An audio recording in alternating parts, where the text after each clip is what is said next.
trabajos.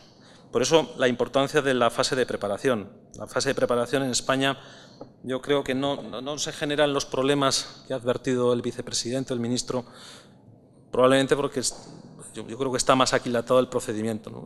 Hay una fase de mera planificación, y para poder ejecutar cualquier obra pública tiene que estar incluida en un plan. Luego hay una fase de estudio de viabilidad que en los proyectos de colaboración público-privada es absolutamente esencial. Yo en mi experiencia, lo que he visto, yo he trabajado tanto para el sector privado como para el sector público. Cuando he trabajado para el sector público, yo me he encontrado con proyectos que se iban a ejecutar por vía presupuestaria y que, como estaba este problema, este pequeño escollo del Pacto de Estabilidad y las reglas del Sistema Europeo de Cuentas, pues no había posibilidad, porque el límite de déficit público no permitía ejecutar el proyecto con cargo al presupuesto, y el político sin más dice, pues ejecútese por vía extrapresupuestaria. Nosotros decíamos, no, pero este proyecto, por aquí no pasa un vehículo.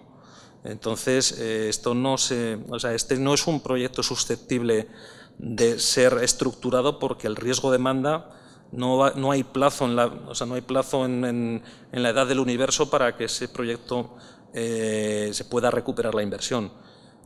Pues al final se hacía, es cierto también en España que ha habido, y en general en la Unión Europea, ha habido muchos años de financiación muy barata, de un grandísimo apetito por proyectos de infraestructuras en España, y al final, entre ese apetito, esa financiación barata, esa inflación de proyectos que ha habido en España, pues se financiaba absolutamente todo. Eso propiciaba incluso que, como las administraciones públicas veían que todo se financiaba, yo siempre le llamaba que en vez de los pliegos, en vez de hacerse mejoras, normalmente se introducían peoras. Peoras en el sentido de que se transferían todavía más riesgos al privado, porque el privado estaba dispuesto a financiar cualquier cosa. Entonces, bueno, llegamos hasta un momento en el que explotó aquello en el año 2008, y los peores proyectos, lógicamente, los que no tenían sentido, pues son proyectos que han terminado o que están en una situación pues, en camino de la liquidación, en camino de la determinación de la responsabilidad patrimonial de la Administración. Con ocasión del estudio de viabilidad, en España se hace la tramitación ambiental, de forma que no hay posibilidad de volver a abrir la tramitación ambiental. O sea, el proyecto es ambientalmente viable antes de licitarlo, y luego no ha lugar a revisar, a que pongan pegas de ambientales. Lo mismo, lo que aquí yo he entendido que es una suerte de estas consultas previas. Esto en España está también, hay unos trámites de información pública en la fase preparatoria, y el que no hace alegaciones en la fase de información pública no puede hacer alegaciones después. También en España está los proyectos de interés general no requieren licencia municipal, con lo cual los ayuntamientos no pueden paralizar las obras de interés general. O sea, hay una serie, a mí me ha dado la sensación, hay una serie de elementos que hacen que en España siempre ha presumido de tener el sistema licitatorio más rápido del mundo. Desde que un proyecto aparece en el plan hasta que se corta la cinta, en el Ministerio de Fomento presumían, pues no me acuerdo cuántos años, pero pasaban 5 años, incluida la obra. O sea, entonces, realmente se hacían a una grandísima velocidad. Yo creo que a una grandísima velocidad, pero omitiendo, no omitiendo trámites, que no se pueden omitir, pero sí omitiendo la realización del trámite con toda la profundidad precisa. Luego, también en esta fase preparatoria, al menos la Administración Pública tiene que hacer el anteproyecto de la obra. Si la Administración Pública pretende definir la totalidad de los elementos de la obra, elabora el proyecto y licita un proyecto. O sea, la Administración licita o un anteproyecto o un proyecto. También en esta fase preparatoria es muy importante porque es la fase en la que se distribuyen los riesgos. ¿Por qué? Porque es la fase en la que se elaboran los pliegos que van a servir de base a la licitación.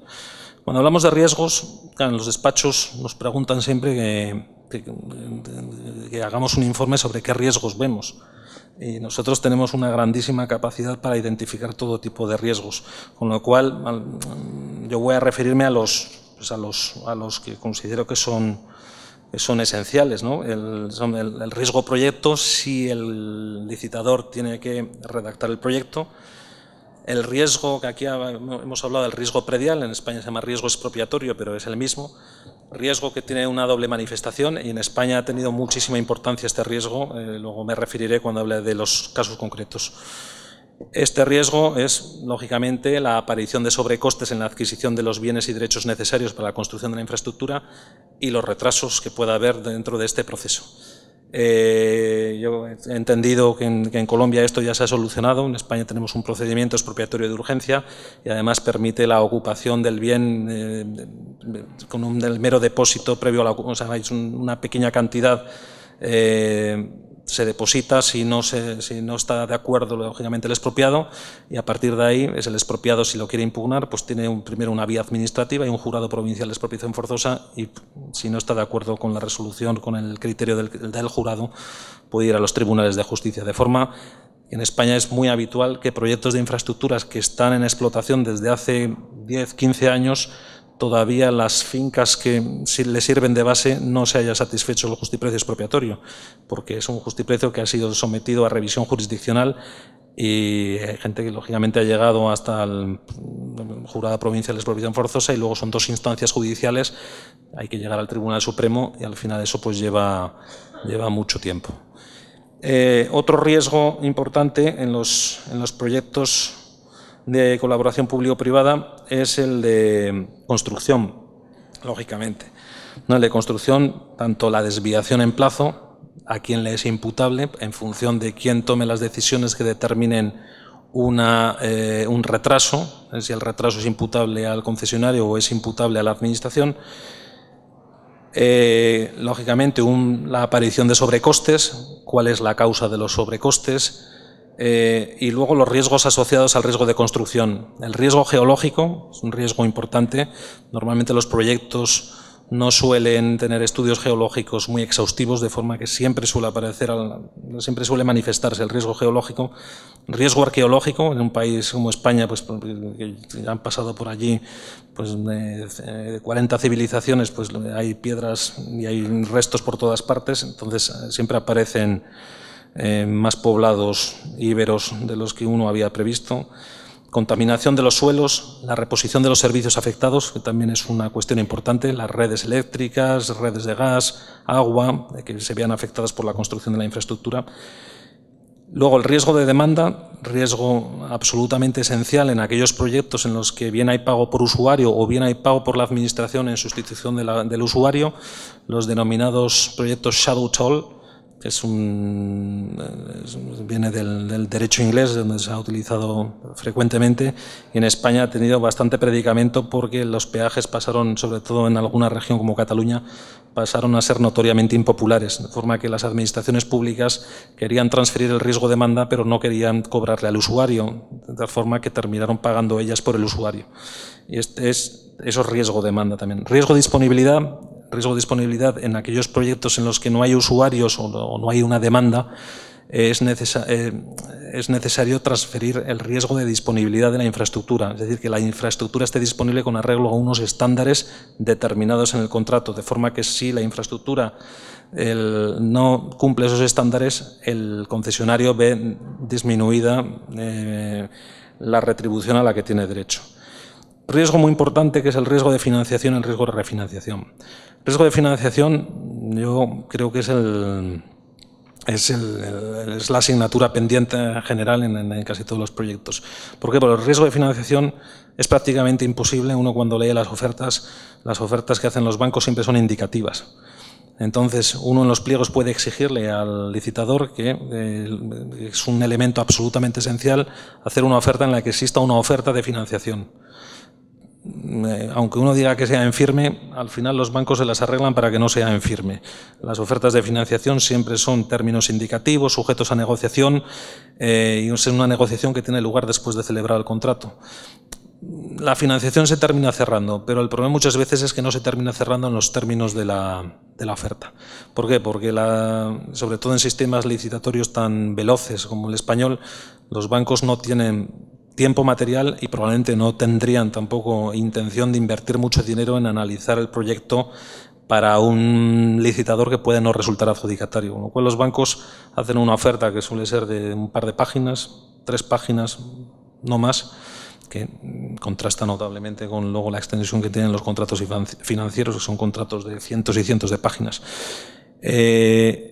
Una vez resulta adjudicatario el licitador concreto, pues se procede al cierre de la financiación. Cierre de la financiación, que muchas veces pues, estos proyectos lo ideal es que tengan financiaciones a largo plazo, pero el mercado, así como durante muchos años estaba dispuesto a financiar a plazos muy largos, 20, 25 años, hoy la regulación bancaria penaliza muchísimo a los bancos cuando prestan a plazos tan largos, con lo cual las financiaciones son a plazos más cortos, con lo cual aparece un segundo riesgo, que es el riesgo de refinanciación. El riesgo de refinanciación es que cuando llegue el momento de la refinanciación ahí no refinancie nadie.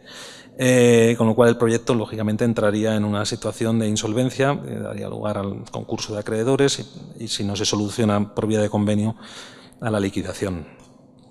De ahí la importancia de tratar de coordinar la adjudicación con la financiación, y esto probablemente solo es posible si los procedimientos de licitación pues tuvieran una duración mayor y si se acudiera pues a procedimientos de licitación como uno que se introdujo en la legislación española, se llama diálogo competitivo, del que no se ha hecho prácticamente uso y que lo que permitiría es mantener un diálogo en fases sucesivas, ir eliminando candidatos de tal forma que al final, antes de celebrar el contrato, yo ya con el último candidato o con los dos últimos les pido una best and final offer y ya estos candidatos ya me tienen que dar una financiación cerrada. Esta es una asignatura pendiente en España, está generando muchos problemas este riesgo, sobre todo el riesgo de refinanciación en España, está poniendo de manifiesto en algunos proyectos. Luego, riesgo de inflación y de tipo de cambio, que se suelen cubrir con derivados financieros. Luego, el riesgo de evolución tecnológica. En proyectos a tan largo plazo, claro, cambia la normativa, cambian los estándares de seguridad, cambian muchísimas cosas. En los pliegos es habitual incluir lo que se llama una cláusula de progreso, de forma que el concesionario tiene que adaptar la infraestructura a los estándares existentes en cada momento. O sea, lo que genera básicamente es un elemento de incertidumbre porque uno no sabe cómo va a ser la evolución tecnológica de los próximos 30 años, con lo cual es muy difícil cuantificar este riesgo en las ofertas, en los planes económicos financieros. Por último, riesgo regulatorio. El riesgo regulatorio, al final, es nosotros estamos en los proyectos de colaboración público-privada, están amparados bien por negocios jurídico-patrimoniales, bien por contratos. De tal forma que nosotros tenemos pues, la protección que nos brinda el principio pacta sunt servanda y además la legislación de contratos del sector público en España lo que establece siempre es que las modificaciones no se aplican, o sea que la legislación que se aplica a un contrato es la vigente al tiempo de su adjudicación, de forma que las nuevas normas no se aplican retroactivamente. Eso es así en cuanto a las normas contractuales, no es así cuando estamos hablando de normas tributarias o de normas contables que sí se aplican a la totalidad de los proyectos con independencia de la fecha en la que fueron adjudicados. Y luego hay dudas. En España se ha hecho alguna barbaridad de una norma en materia expropiatoria, el Real Decreto Ley 1/2014, que sí se declaró que se aplicaba a todos los contratos con independencia de la fecha en la que fueron adjudicados. A esta me referiré después porque esto es un caso concreto. Después de la fase de preparación, la fase de adjudicación esencialmente es la definición de criterios de solvencia y criterios de adjudicación, la aplicación de estos criterios de solvencia y de estos criterios de adjudicación, sobre todo para evitar seleccionar ofertas temerarias. España ha habido también como consecuencia de muchos casos de corrupción, ha llevado a muchas administraciones públicas, a los funcionarios no quieren mojarse y prefieren en los contratos, en los pliegos, incluir como criterio de adjudicación principal el precio, porque el precio no admite, el precio es el que es, se abre en una sesión pública y no admite apreciaciones subjetivas, no son, como se dice la legislación española, criterios de adjudicación sujetos a un juicio de valor.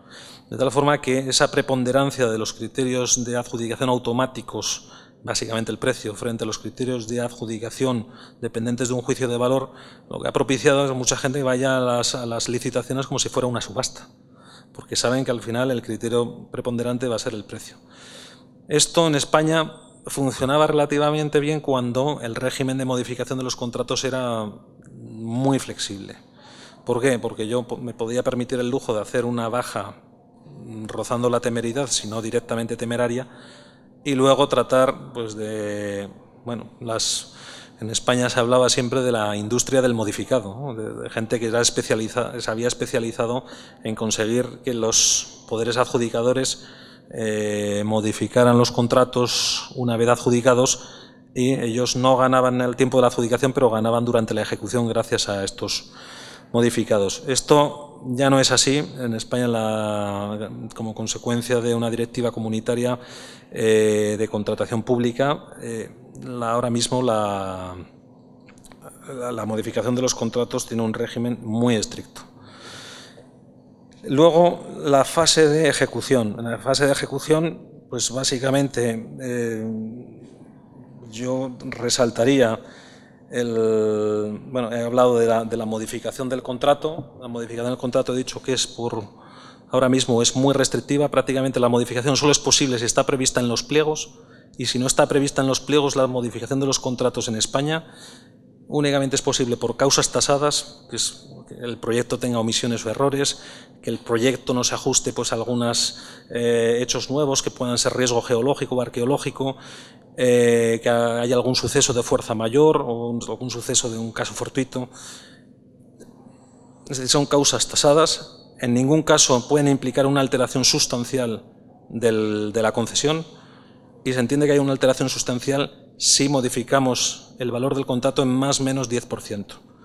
De forma que esto ha restringido muchísimo la posibilidad de modificar los contratos y está generando, pues lógicamente, en gente que hizo ofertas muy agresivas, pues está generando problemas porque se dan con un muro. Y por último, la extinción.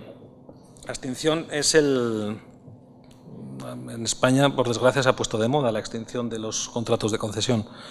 Se ha puesto de moda, tampoco vamos a sembrar la alarma, son unos casos concretos, unos proyectos a los que me referiré ahora seguidamente, pero en los que se plantea precisamente ese pago por terminación. Ese pago por terminación del que antes me refería, que es el valor de la inversión neto de amortizaciones.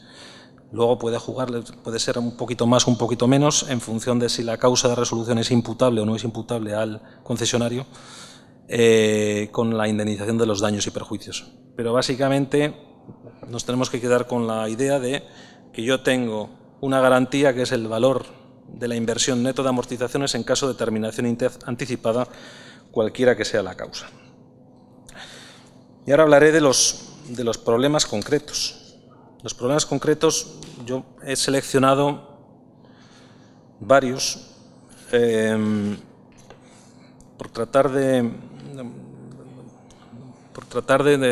son dos casuísticas principalmente. Proyectos en los que ha habido riesgo de demanda, pero no un riesgo de demanda natural. O sea, no es porque la demanda fuera mayor o menor como consecuencia, por ejemplo, de la crisis económica, sino un riesgo de demanda de alguna forma provocado como consecuencia de alguna acción u omisión de una administración pública. Es el caso de dos proyectos, uno muy relevante, otro, bueno, para sus accionistas seguro que era muy relevante también, la autopista Madrid-Toledo y la conexión de alta velocidad entre España y Francia. Son dos proyectos que de alguna forma dependían o estaban insertados en proyectos de más alcance. El proyecto Madrid-Toledo realmente era el proyecto de autopista de peaje Madrid-Sevilla, Madrid-Córdoba-Sevilla. Este estaba en la planificación del Ministerio de Fomento. El Ministerio de Fomento decide sacar a licitación el tramo Madrid-Toledo, y como el tramo Toledo-Córdoba-Sevilla va más despacio, pues lo dejan fuera de esta licitación. Bueno, además eran 450 kilómetros, tenía también sentido probablemente hacer 2 o 3 proyectos diferentes. El Europeo de Cuentas pues no había posibilidad, porque el límite de déficit público no permitía ejecutar el proyecto con cargo al presupuesto, y el político sin más dice, pues ejecútese por vía extrapresupuestaria. Nosotros decíamos, no, pero si este proyecto, por aquí no pasa un vehículo. Entonces, este no es un proyecto susceptible de ser estructurado, porque el riesgo-demanda no hay plazo, no hay plazo en la edad del universo para que ese proyecto se pueda recuperar la inversión. Pues al final se hacía. Es cierto también en España que ha habido, y en general en la Unión Europea, ha habido muchos años de financiación muy bajos. Por eso la importancia de la fase de preparación. La fase de preparación en España, yo creo que no se generan los problemas que ha advertido el vicepresidente, el ministro, probablemente porque yo creo que está más aquilatado el procedimiento, ¿no? Hay una fase de mera planificación, y para poder ejecutar cualquier obra pública tiene que estar incluida en un plan. Luego hay una fase de estudio de viabilidad, que en los proyectos de colaboración público-privada es absolutamente esencial.